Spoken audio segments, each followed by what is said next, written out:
you guys. So this is actually kind of going to be a response video to another one that I just watched. What, bud? I think he's still tired. Here, you can have my water. So, okay, well, you'll have to wait till we get home.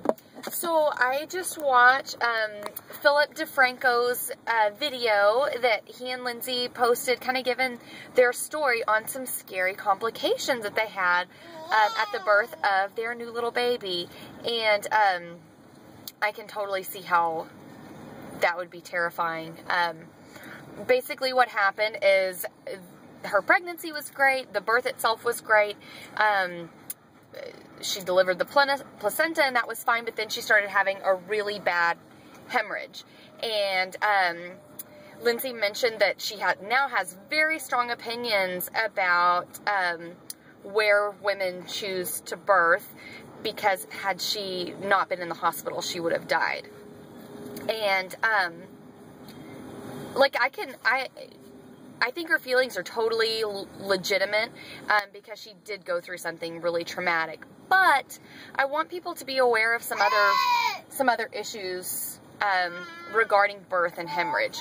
I don't know if her birth was induced or if it was augmented with Pitocin, but something that women are not told is the overuse of Pitocin. So when you're induced with it, or whenever it is, you know, jacked up, or whenever it's used to speed up your labor, that really irritates a uterus. And the manufacturer actually warns that it causes an increased risk of hemorrhage. You are more likely to bleed from the overuse of Pitocin.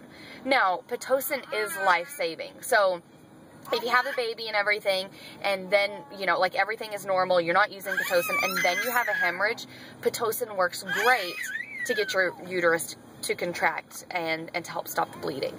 But unfortunately, the drug is really overused a lot of times. And I have no idea if that's the issue here, but I know it happens quite a bit.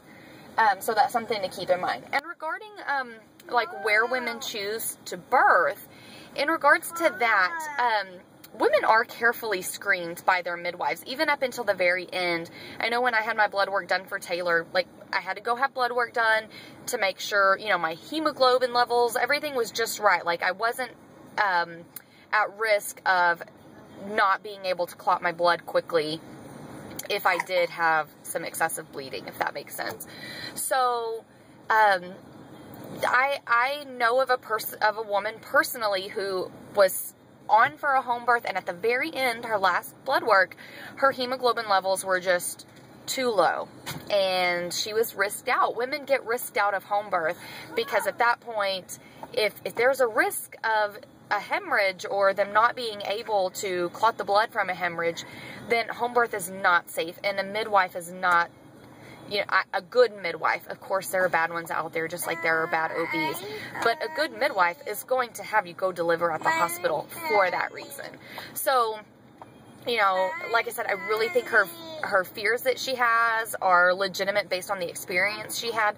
But, I mean, we have to look, we can't look at birth just as single anecdotal experiences. I think that we have to look at research, and we have to look at all the other factors that can impact it. And so yeah, so I just got inspired to make a video on that. And I have no idea if Lindsay will see this, but if you do, please don't take this as like any kind of criticism. I think it's just important information to have out there. I love your sweet family. Y'all are adorable. And bye guys. The pickup line is moving.